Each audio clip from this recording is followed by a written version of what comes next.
Добрый вечер, это программа «Итоги дня» на канале Якутия-24, прямой эфир в студии Влад Давыдов. Смотрите в выпуске.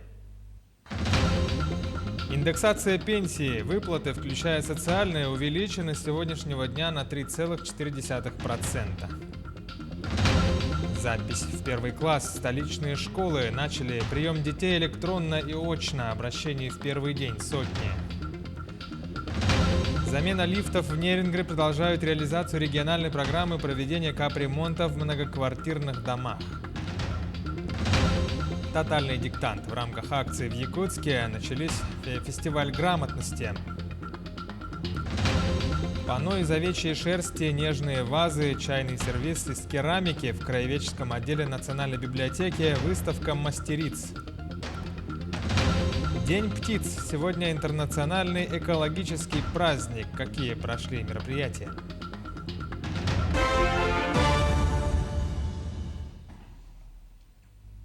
Электроснабжение восстанавливают в Алданском районе после отключения подстанции Томмот из-за схода снега с крыши на изоляторы шинных мостов на 2 трансформаторах. Под ограничением находятся потребители из Томмота и поселков Илымах и Синегорье. Для аварийно-восстановительных работ на место происшествия выехала бригада. Отмечается, что нарушений в теплоснабжении нет. На котельных запустили резервные источники питания. В Ленске участились пожары в различных объектах. В разные дни горели то жилые дома, то заведения, а теперь и здание местного детского сада. Из Ленска передает наш корреспондент Анна Кожевникова. Дым без огня. Так можно было охарактеризовать пожар в пивбаре «Чароит» и детском саду «Чебурашка». Как установили прибывшие на место пожарные, очаг возгорания небольшой, а вот задымление сильное. Причины, как мир старый. Там или короткое замыкание, или в помещении, где готовились шашлыки, возможно, и там произошло. По причине шашлычницы имеется в виду. Вовремя не делается ремонт, например, замена каких-то там электропроводов или фрагментов там иных электродеталей, так сказать. И в итоге происходит короткое замыкание и пожар. И, как правило, пожар происходит именно в вечернее или ночное время. В детском саду «Чебурашка» пожар произошел, к счастью, в вечернее время пострадавших нет. Причина – короткое замыкание. Но благодаря системе пожарной сигнализации и оперативной работе огнеборцев очаг возгорания удалось ликвидировать в кратчайшие сроки. А вот последствия пока еще не устранили. Деревянные корпуса детского сада «Чебурашка» построены в 1975 году. Они пережили 2 больших наводнения и давно уже нуждаются в капитальном ремонте. Но затраты соизмеримы со строительством нового каменного здания. Речь о строительстве каменного здания дошкольного образовательного учреждения в районе Мухтуи идет давно. Поэтому сегодня встал вопрос о том, есть ли смысл в ремонте. Пока рассматривают 3 варианта решения. Одно из них – восстановление корпуса. Смета небольшая, то есть это проводка в основном, такие ремонтные работы на 439 тысяч. Кроме того, составлена смета капитального ремонта полностью всего здания детского сада «Чебурашка». И третий вопрос, который сегодня там будет решаться, это все-таки может быть новое строительство нового детского каменного здания на 120 мест. И это было бы самым большим подарком для жителей старинной части города Мухтуи. Сегодня дети, а это 2 подготовительные группы, размещены в детском саду «Теремок». В целом на территории Ленского района уже с начала года произошло 34 пожара, а в прошлом на этот период всего 18. То есть увеличение почти в 2 раза. Часто горят гаражи. Поэтому сотрудники МЧС призывают людей не относиться халатно к печному отоплению, электропроводке и устанавливать пожарную сигнализацию. Ведь за свою жизнь и жизнь близких каждый самостоятельно несет ответственность. Анна Кожевникова, Виталий Андреев, Ленск. В республике продолжается сбор отделяющихся фрагментов ракеты-носителя, упавших в Кобяйском районе. Рабочей группе удалось пешком добраться до труднодоступного места падения, сообщает пресс-служба Минэкологии региона. С места посадки вертолета группа шла пешком 1 час 15 минут. Под каждым фрагментом из 5 точек отобраны объединенные пробы снега и почвы. При визуальном осмотре разлива жидкости не обнаружили. Радиационный фон в мониторинговых точках и на месте обнаружения фрагментов находится на уровне ниже среднереспубликанских значений, говорится в сообщении. Юрий Трутнев, полпред, провел совещание по вопросам господдержки морских перевозок по Северному морскому пути. Актуальность создания нового международного транспортного коридора еще раз подтвердилась остановкой движения по Суэцкому каналу. Развитие Севморпути в последние 6 лет идет беспрецедентными темпами. Объем перевозок вырос в 8 раз за эти 6 лет. По итогам совещания Минвостокразвития, Минтрансу и Росатому поручили провести экономический анализ стоимости перевозок, учитывая при этом преимущества в расстоянии и сроках доставок как транзитных грузов между Азией и Европой, так и доставки грузов между регионами. Мы обязаны сделать так, чтобы перевозка грузов по Северному морскому пути была не дороже, а лучше дешевле, чем по Суэцу. Если для этого потребуется какая-то отдельная государственная программа, отдельная поддержка, значит, это надо сделать. Развитие Северного морского пути в последние 6 лет идет беспрецедентными темпами. Объем перевозок вырос в 8 раз за эти 6 лет. Уже на горизонте просматривается возможность организации конкурентоспособных перевозок контейнерных грузов, в том числе каботажных перевозок, показать всему миру, что это работает, что это регулярно, и таким образом поменять отношение участников рынка к этому маршруту не как к сложному и чему-то необычному, а сделать Северный морской путь, так сказать, стандартным, мейнстримовым маршрутом. В рамках региональной недели в Южную Якутию с визитом прибыла депутат Государственной Думы Галина Данчикова. Сегодня депутат работала в Алдане. Она провела прием граждан, а также встретилась с преподавательскими и студенческими коллективами среднеспециальных учебных заведений, рассказывает Татьяна Вахнина. С посещения медицинского колледжа начался рабочий визит в Алданский район депутата Государственной Думы Галины Данчиковой и первого заместителя министра образования и науки Якутии Михаила Присяжного. В Южную Якутию депутат Госдумы прибыла в рамках региональной недели. Гости ознакомились с демонстрационным залом, кабинетами массажа и технологией эстетических услуг, а также побывали в музее колледжа. Затем состоялась встреча с преподавателями и студентами. Все вопросы, которые сегодня были и обсуждались. А ребята на самом деле совершенно в свободном режиме обсуждали и очень интересные вопросы, которые, собственно говоря, сейчас необходимо будет обобщить.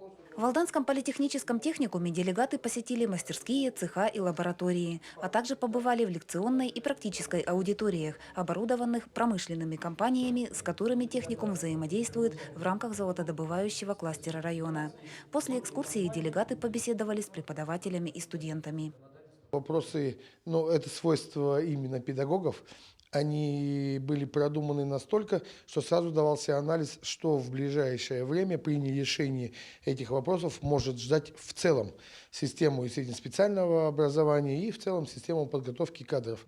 И будущих медиков и студентов техникума интересует, где они смогут применять полученные знания. Вопрос востребованности специальностей среднего звена в алданских СУЗах стал ключевым. Также ребята интересовались механизмами поддержки коренных малочисленных народов и молодых семей. Еще один общий вопрос касался повышения стипендий. Он частично решается за счет целевой подготовки. По линии Министерства образования и науки мы сейчас отрабатываем с крупнейшими компаниями Южной Якутии и Алданского, прежде всего, района. Это о том, чтобы ребята все-таки шли на заключение целевого договора, и тогда от республики будет выплачиваться дополнительная стипендия. Вопросы преподавателей медколледжа и техникума касались обновления материально-технической базы учреждений. В подготовке специалистов среднего звена основной упор идет на практику, и без достаточного оборудования прочное освоение навыков едва ли возможно. Также сотрудники интересовались размером собственной заработной платы. Реалии таковы, что оплата труда преподавателей среднеспециального звена ниже, чем у их коллег из школ и СУЗов. И в России в целом, и у нас в республике вот этот средний, относительно высокий уровень заработной платы, он обеспечивается за счет совмещения. То есть это, как правило, 1,4, 1,5. В рамках визита в Алданский район депутат Государственной Думы провела прием граждан и приняла участие в совещании Министерства промышленности в режиме ВКС, а также встретилась с депутатами районного и городского советов. Татьяна Вахнина, Георгий Баранов, Алдан.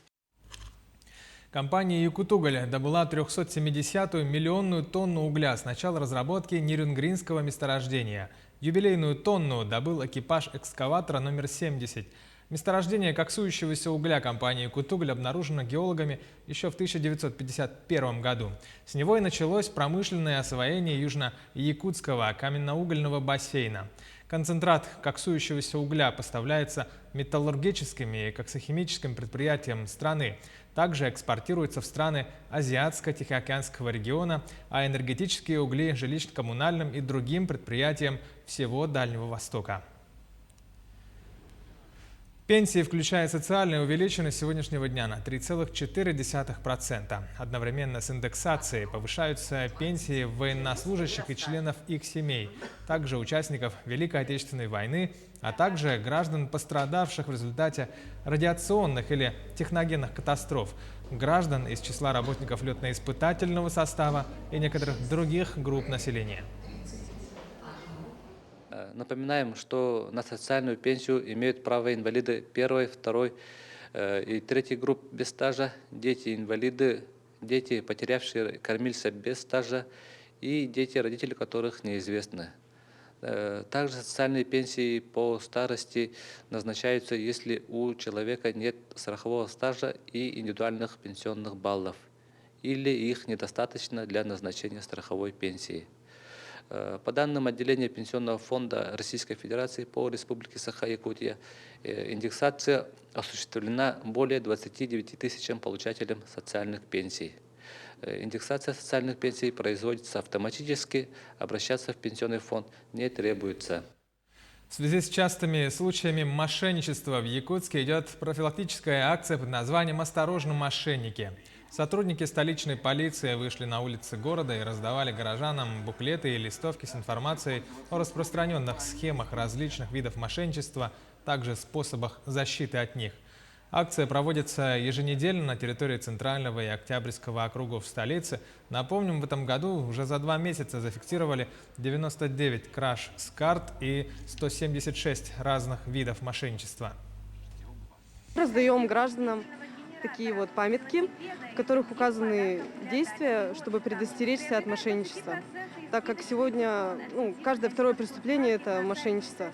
То есть звонят лица, представляются сотрудниками банка, и люди небдительно переводят деньги, вследствие чего становятся жертвами мошенничества. Также на сайтах Авито, Юла продают, покупают различные вещи и также переводят деньги, не узнав точно получателя. Граждане, будьте бдительны. В Нерюнгри продолжается реализация региональной программы проведения капитального ремонта общего имущества в многоквартирных домах. Данная программа позволила решить многолетнюю проблему в городе – это замена лифтового оборудования. Подробнее Ирина Кичигина. На сегодняшний день имеется список многоквартирных домов, в которых будет выполнен капитальный ремонт и замена лифтов. В план включены лифты, отработавшие 25-летний срок эксплуатации. Всего в этом году планируется заменить 21 лифт в 10 многоквартирных домах. Для этого поданы соответствующие заявки на конкурсный отбор в Министерство жилищно-коммунального хозяйства Республики. Там у нас есть несколько спецсчетников. Спецсчетники – это значит те дома, жильцы, которые платят специально на свой счет на проведение какого-то конкретного ремонта. Эти ремонты будут сделаны в этом году. А все остальные заявки должны пройти конкурсный отбор. Мы думаем, что такой отбор будет проведен. Мы попадем. Так, замена лифтового оборудования планируется в домах по улицам Южно-Якутская, Амосова, проспектам Дружбы народов и Мира. Жители этих домов ждут, когда начнутся работы, и они смогут спокойно и с удовольствием подниматься в свои квартиры. У нас лифт очень старый, уже мы здесь живем в доме на протяжении 7 лет. Заехали сюда, этот лифт был. Периодически он у нас не работает, очень гремит, особенно ночью, в ночное время, как будто, я не знаю, танки по подъезду ездят. Поэтому было бы очень хорошо, если бы мы попали под программу и нам поменяли бы лифт. Лифт – это сложное и дорогое техническое оборудование. В среднем стоимость одного лифта вместе с работой составляет 3 миллиона 300 тысяч рублей. Напомним, что всего на территории города 262 лифта, которым требовалась замена в связи с истекшим сроком годности. Уже выполнены работы по замене 189 лифтов. Ирина Кичигина, Вадим Барашков, Мирингри. В Якутске проходит фестиваль грамотности в рамках просветительской акции «Тотальный диктант». С 31 марта по 4 апреля в столице пройдут творческие встречи, посвященные актуальным вопросам современной русской литературы. Сегодня в Северо-Восточном федеральном университете прошла творческая встреча с писателем Андреем Геласимовым. Он автор текста для прошлого «Тотального диктанта 2020». Напомним, что статус столицы «Тотального диктанта 2021» был отдан Якутску. Миссия этой большой акции – показать важность грамотности и объединить всех, кто любит русский язык. По словам самого Геласимова, для диктанта нужен оригинальный авторский текст, но каким бы ни был этот текст, число грамотных людей в России остается постоянным. Кажется, уровень грамотности не меняется, по большому счету. Мы вообще все остаемся примерно в одном и том же состоянии. Вот главное не потерять позиции. Количество грамотных людей, их всегда в обществе, в любом обществе, в русском, в американском, во французском, их всегда будет примерно одинаковое количество, потому что это всегда связано с культурными и социальными вопросами, да, расслоение общества, кто что хочет. И примерно одинаковое количество людей хотят находиться в том слое общества, где требуется грамотность. И там примерно столько и мест. Количество этих мест не меняется, да, понимаете? То есть вакансий на эти места. Поэтому востребованность грамотности, она связана напрямую с количеством этих вакантных мест в тех социальных и культурных слоях общества. В Якутске стартовал прием заявлений в первые классы. Начиная с этого дня и до 30 июня родители могут обращаться в школы, закрепленные по месту регистрации, с соответствующим заявлением, которое в этом году принимают через электронную систему портала образовательных услуг республики. Рассказывает Ульяна Шагина. Времени до первого школьного звонка еще достаточно, но у горожанки Яны Захаровой с утра уже ответственный и волнительный момент. Она записывает ребенка в первый класс Сахополитехнического лицея. Теперь для этого не обязательно обивать школьный порог. Уже 3-й год услуга для родителей в дистанционном формате. Все это делается дистанционно, через сайт, зашел, все заполнил. Это является, как для меня лично, это сохранение моего личного времени. Зарегистрировали сразу. Теперь нужно подождать, пока вызовут в лицей для сверки документов. Кстати, в этом учебном заведении с утра уже поступило порядка 200 заявок. Из них 40 – это льготники. Кроме детей, работников правоохранительных органов и военнослужащих, в категории первоочередных – младшие братья и сестры учеников. На следующий учебный год по плану мы планируем открывать 4 класса. Это в каждом классе по 30 детей, всего 120 детей. Ежегодно у нас заявлений очень много поступает. 184 уже заявлений поступило. Кстати, очный формат подачи заявления никто не отменял. Для этого нужно подойти в школу с обязательным перечнем документов. Есть и нововведения при подаче заявления. Основные касаются сроков подачи заявления и сроков зачисления в школу. По незакрепленной территории запись начнется 6 июля до начала учебного года. И приказы по закрепленной территории должны быть образовательным учреждением изданы в течение 3 рабочих дней. Это получается по закрепленной территории с 3 по 5 июля. В этом году первый в жизни школьный звонок прозвучит для более чем 5000 маленьких горожан. Так что желаемые классы могут достаться не всем. Для выхода из такой ситуации центральные школы столицы снабжают дополнительными группами. Город решает или расширением количеством детей в классах, или открытием дополнительных классов комплектов, как и предыдущие года. Между тем, чтобы разгрузить сайт единого портала от наплыва посетителей, было принято решение их разделить. Оставить город на прежнем портале, а всех остальных, это школы муниципальных районов, перевести на другой. Поэтапно все муниципальные районы перейдут на электронную подачу заявления, на электронную форму подачи заявления. В этом году наиболее многочисленные районы – это у нас Алданский район, Мирнинский, Верхневилюйский, То есть Алданский, Намский и Хангаласский районы переходят в этом году. Для онлайн-подачи нужно заранее подтвердить учетную запись на портале Госуслуг. Официальные инструкции по заполнению формы можно ознакомиться на сайте столичного управления образования. Ульяна Шагина, Семен Семенов, Якутск. Учащиеся с 5 по 11 классы пригородных школ будут ездить на автобусах бесплатно. Срок действия транспортной карты распространяется на 9 учебных месяцев с сентября по май включительно. Списки на ее получение будут формироваться в школах при предоставлении всех необходимых документов. Перечень документов, которые необходимы для оформления транспортной карты. Копия паспорта обучающегося с регистрацией или свидетельство о рождении обучающегося. А также родители предоставляют согласие на обработку персональных данных. Учреждение обеспечивает сбор согласия на обработку персональных данных обучающихся, ввод данных обучающихся и его фотографирование в программе, и которая в последующем предоставляется в специализированный банк авторизированной системы оплаты проезда. По заявкам учебных учреждений специализированный банк выпускает карты и передает их учебным учреждениям для выдачи обучающимся. Панно из овечьей шерсти, нежные вазы, чайные сервисы с керамики – все это о работах Натальи Гуляевой и Ларисы Тавакаловой, выставленные в Краеведческом музее Национальной библиотеки Республики. Творение этих мастериц – визитная карточка Намского педагогического колледжа. Лариса Тавакалова начала заниматься керамикой с 2000 года, с тех пор глину из рук не выпускает и сейчас этим навыкам учит студентов Намского педколледжа. А по словам ее коллеги Натальи Гуляевой, искусству она научилась от алтайской мастерицы во время выставки «Якутия мастеровая». Есть два основных вида валяния – сухое валяние и мокрое. При сухом валянии нужна иголка для валяния специальная. При мокром валянии нужен всего лишь раствор, мыльный раствор нужен. Мои работы выполнены из 100% овечьей шерсти, поэтому они очень теплые, тактильно очень приятные.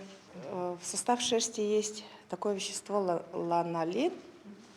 Ну, все эти свойства лечебные, да? Ежегодно 1 апреля отмечают Международный день птиц. В этот день принято уделять особое внимание пернатым. За дикими перелетными птицами следят ученые и экологи, а судьба домашних находится в руках хозяев-энтузиастов. Одна из них живет в пригороде Якутска. Репортаж Петра Васильева.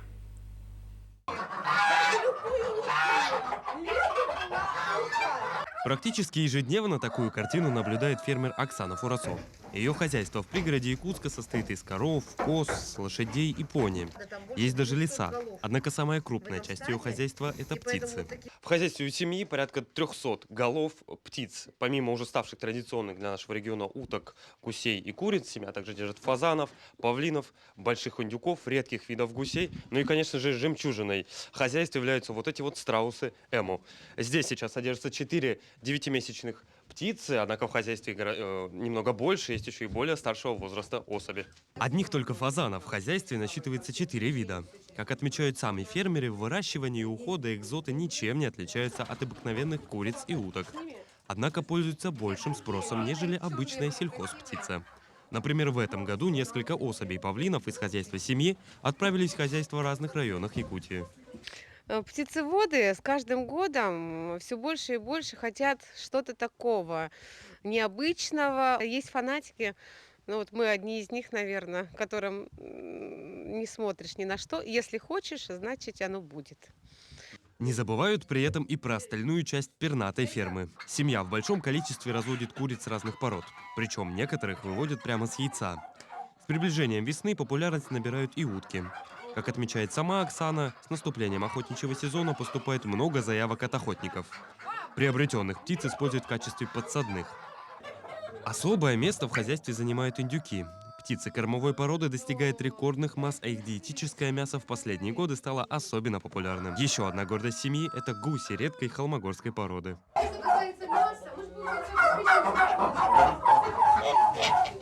Настоящие звезды этой фермы – страусы Эму. Их в хозяйстве порядка 10. Для них отвели специальное помещение с обогревом на зимнее время, а летом планируется свободный выгул на территории хозяйства. В уходе страусы просты. Кормят их зерном и овощами. Характер у этих полутораметровых австралийских эндемиков, несмотря на грозный внешний вид, миролюбивый. Они узнают своих хозяев, а гостей встречают с присущим любопытством. Все это огромное хозяйство семья обслуживает самостоятельно. Родители приучают детей к труду, но не просто ставят задачи, а всегда работают вместе с ними. Ведь чтобы содержать хозяйство, нужен большой труд. Петр Васильев, Григорий Николаев, Якутск. Таковы итоги дня сегодня. Наши корреспонденты ежедневно следят за событиями. Оставайтесь и смотрите наш канал. Будьте всегда в курсе.